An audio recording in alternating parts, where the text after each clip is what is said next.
Hello friends, आप सभी का स्वागत है मेरे यूट्यूब के चैनल पे। अगर आपको वीडियो पसंद आए तो प्लीज़ लाइक एंड सब्सक्राइब करना ना भूलें। तो चलिए पढ़ते हैं।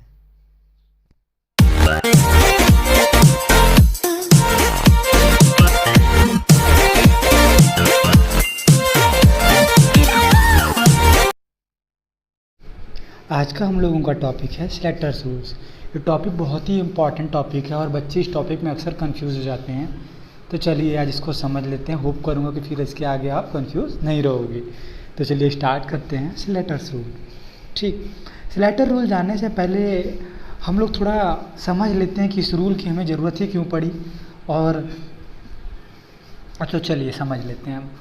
एक्चुअली होता क्या है कि जो न्यूक्लियस होता है वो अपने outer most electron, simple word में बोलूँ तो वैलेंस इलेक्ट्रॉन में जो इलेक्ट्रॉन्स होते हैं उनको वो होल्ड किया रहता है। वैसे तो सबको क्या रहता है, पर हम लोग उसको कंसिडर कर रहे हैं कि जो बाहरी आउटर मोस्ट इलेक्ट्रॉन है वो न्यूक्लियस के द्वारा होल्डेड है।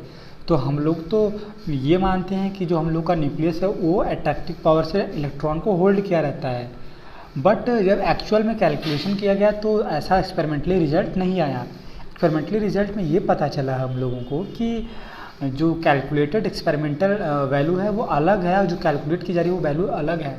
तो फिर सोचा गया कि एक्चुअली हुआ क्या, कि इसमें डिफरेंस कहाँ से आ गया। तो फिर पता चला कि जो उसके इनर ऑर्बिटल्स हैं, जो वैलेंस शेल के इनर ऑर्बिटल्स हैं, वो जो इलेक्ट्रॉन की वजह से जो रिपल्सन ऑफर कर रहे हैं वो वैलेंस इलेक्ट्रॉन के अट्रैक्शन को घटा दे रहा है। सिंपल वर्ड में कहूँ कि अंदर वाले जो ऑर्बिटल्स हैं उनके रिपल्सन के कारण अट्रैक्टिव पावर वैलेंस पावर का कम हो जाता है, या सिंपल वर्ड में बोलो ये holding capacity valence electron to nucleus की कम हो जाती है।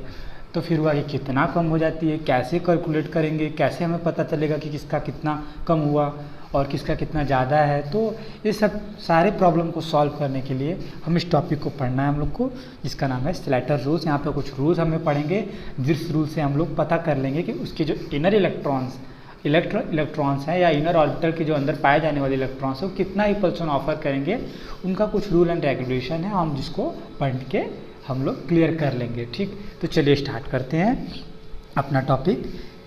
In 19 Slater's rules. In 1930, J.C. Slater proposed a set of empirical rules to understand the concept of effective nuclear charge. He proposed a formula that relates Z to the nuclear charge Z. Z is equal to Z minus S, where S is called Slater's screening constant. Slater derived a series of empirical rules for calculating the value of S. मैंने पहले ही बताया था कि जो Slater से उन्होंने एक rule बनाया है जिससे हम लोग कैलकुलेट कर लेंगे डाटा। उनका फार्मूला क्या है, इस बार ध्यान दे लीजिएगा।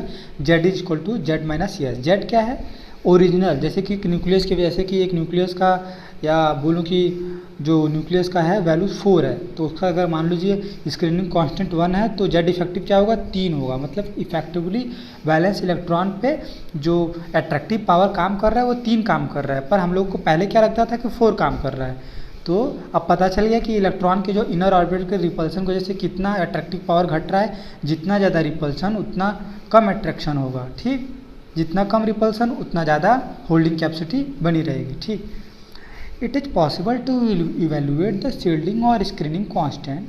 तो ये पॉसिबल है कि हम उसको कैलकुलेट कर पाएँ स्लैटर रूल्स के, which is defined as a measure of extent to which intervening electron shield the outer electron from the nucleus. और किस एक्सटेंट तक अंदर के जो इलेक्ट्रॉन्स है वो बाहरी इलेक्ट्रॉन को कितना मतलब कि रिपल्सन करेंगे, ये भी हम लोग कैलकुलेट कर लेंगे। From the knowledge of screening constant the effective nuclear charge is calculated by subtracting it from the nuclear charge. तो चलिए इसको हम थोड़ा आपको समझा देते हैं।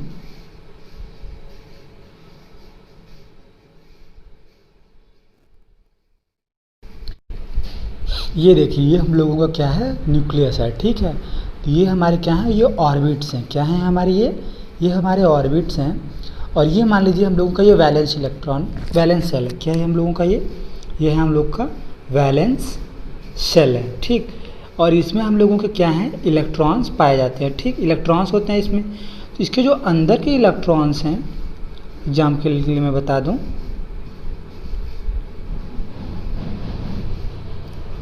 जैसे इसके अंदर के जो इलेक्ट्रॉन्स हैं एग्जाम्पल के लिए है, वो क्या करेंगे, अंदर ही रिपल्सन ऑफर करेंगे और साथ में इसको भी रिपेल करेंगे। ठीक है, तो अगर इसको रिपेल करेंगे, अट्रैक्टिव पावर तो यहाँ भी लग रहा है, यहाँ भी लग रहा है, बट रिपल्सन के कारण इलेक्ट्रॉन इलेक्ट्रॉन रिपल्सन के कारण जो इनर ऑर्बिट्स हैं इनके रिपल्सन के कारण होगा क्या कि अट्रैक्टिव पावर घट जाएगी। तो अट्रैक्टिव पावर घट जाएगी तो फिर तो जेड इफेक्टिव हम लोग का ये फॉर्मूला आता है जो स्लेटर्स ने दिया था, Z effective equal to Z minus S. S ये क्या है, एस को क्या बोलते हैं, हम कह सकते हैं स्लेटर कांस्टेंट। ठीक, यहाँ तक समझ में आया आपको। तो जैसे कि एग्जांपल के लिए ले, जैसे हमको जेड इफेक्टिव किसी चीज़ का कैलकुलेट करना है और हम लोगों को जेड क्या पता है कि हमको न्यूक्लियस का जो ये है इसका 4 है। ठीक, तो हमें पता है कि जेड की वैल्यू 4 है, तो बट जेड इफेक्टिवली 4 जितना काम करना चाहिए था एक्चुअल में, लेकिन बाद में ये हुआ कि नहीं, इनर ऑर्बिटल के रिपल्सन के कारण क्या होता है, कुछ रिपल्सन ऑफर होता है जो जेड पावर को कम कर देता है। तो कितना कम कर देता है, अगर हम ये माइनस कर दें इस रिपल्सन को तो हम जेड इफेक्टिवली कैलकुलेट कर लेंगे। तो जैसे मान लीजिए हम लोग आगे पढ़ेंगे कि सिग्मा निकलता कैसे है, यस कैसे कैलकुलेट होता है, वो हम लोग अभी आगे नेक्स्ट पढ़ने वाले हैं।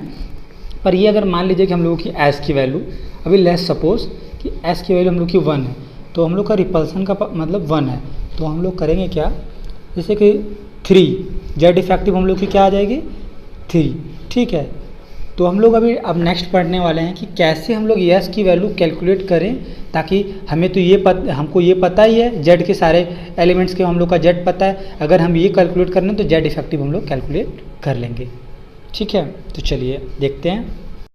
स्लेटर्स के कुछ रूल्स हैं जिनका ये हम लोग पढ़ते हैं कि कौन कौन से ऐसे रूल है जिससे हम एस की वैल्यू को हम लोग कैलकुलेट कर पाएंगे। तो चलिए स्टार्ट करते हैं।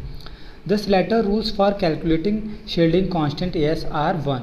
Electronic configuration of the element is first written in following order और ग्रुपिंग। हम लोग को क्या कर लेना है कि इलेक्ट्रॉनिक कॉन्फ़िगरेशन का ग्रुपिंग कर लेना है। हम लोग पहले क्या करते थे कि 4s 3D से पहले आ जाता था, पर यहाँ पे हम लोग क्या करते हैं पहले ग्रुप कर लेते हैं 1s 2s 2p। यहाँ पे आप लोग को सामने दिख रहा होगी कैसी ग्रुपिंग कर गई होगी, आई थिंक आपको आइडिया लग गया होगा। तो चलिए नेक्स्ट पे चलते हैं। Electron in any group higher in sequence than electron under consideration contribute 0 to the screening constant. इसका ये मतलब है कि अगर आपको 3D का निकालना है तो जो 3D के बाहर वाले ऑर्बिट्स हैं, जैसे कि आपको 3D का निकालना है, 3D तक का निकालना है स्क्रीन कांस्टेंट। ठीक, तो जो 3D के बाहर वाली ऑर्बिटल्स हैं उनका कैलकुलेट रिपल्सन नहीं करोगे, क्योंकि उनसे आपसे क्या मतलब, अगर आपको 3D करना है तो उसके जो बाहर ऑर्बिटल्स हैं उससे हमें उसका 0 कंट्रीब्यूट किया जाएगा। इसको हम लोग और डिटेल में आगे समझ लेंगे। चलिए नेक्स्ट पे। Electron in the same group contribute 0.35 पर इलेक्ट्रॉन।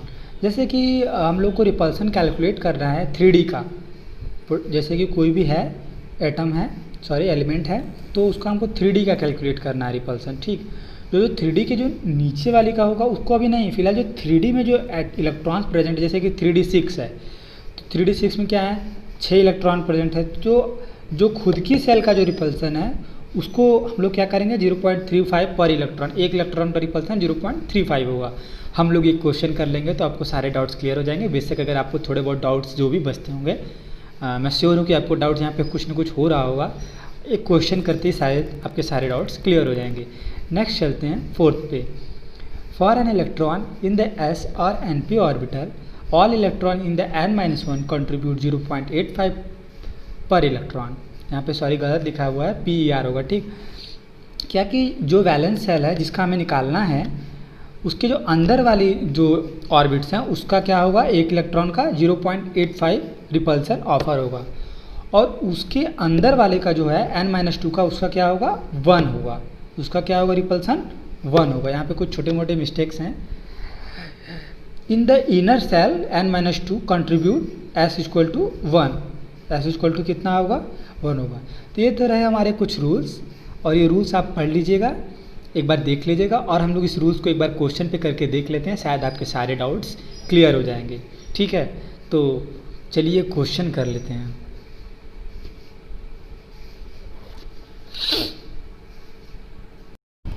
चलिए तो हम लोग क्वेश्चन कर लेते हैं स्लेटर रूल पे। Calculate the effective nuclear charge of 3p electron in sulphur atom. तो हम लोग पहले सल्फर एटम के इलेक्ट्रॉनिक कॉन्फ़िगरेशन लिख लेते हैं। मुझे होप करता हूँ कि सबको इलेक्ट्रॉनिक कॉन्फ़िगरेशन लिखना आता होगा। नहीं आता होगा तो आप कमेंट सेक्शन में बता दीजिए कि मैं आपको इलेक्ट्रॉनिक कॉन्फ़िगरेशन भी लिखना सिखा दूँगा।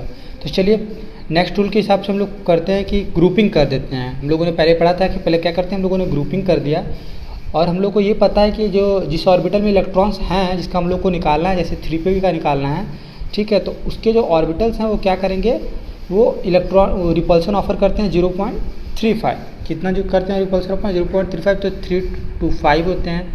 यहाँ पे लास्ट में 6 इलेक्ट्रॉन होते हैं, तो आप लोग यहाँ पे 5 ही क्लियर हैं, क्योंकि हम लोग को पता है कि एक इलेक्ट्रॉन को हम लोग छोड़ के लेते हैं, क्योंकि वो उसी इलेक्ट्रॉन का तो हम निकाल रहे हैं अदर के रेस्पेक्ट में, ठीक। तो यहाँ तक हम लोग को समझ में आ गया। प्लस हम लोग ने इसके अंदर वाले ऑर्बिटल क्या होगा, n-1 का क्या होगा, 8.5 होगा। तो 0.85 हम लोगों ने रूल का पढ़ा था कि n-1 का रिपल्सन 8 होता है, 8.5 होता है, ठीक है। तो 8.5 और इंटू 8, ठीक, प्लस n-2 क्या होता है, 1 होता है। तो इसमें कितने हैं, 1 इंटू 2। तो सिग्मा के वैल्यू हम लोगों ने कैलकुलेट कर ली जोड़ के, और आ गया हम लोगों का 10.55, ठीक है, हम लोगों का ये आ गया। अब हम लोग को फार्मूला पता है कि Z effective equal to Z minus sigma. हम लोगों ने सिग्मा की वैल्यू कैलकुलेट कितनी की है बताइए आप लोग, 16 माइनस 10.55, ठीक। तो हम लोग का Z इफेक्टिव कितना आ गया, 5.45, और ये हम लोग का आंसर है। होप करता हूँ इसी के बेसिस पे आप सारे आगे नेक्स्ट क्वेश्चंस कर जाओगे। अगर आपको कोई डाउट होता है तो आप एक बार रूल को एक बार और पढ़ लेंगे, आपको फिर कोई इशू नहीं होगा। अगर फिर भी आपको कोई प्रॉब्लम है तो प्लीज़ कमेंट सेक्शन में ज़रूर बताएं।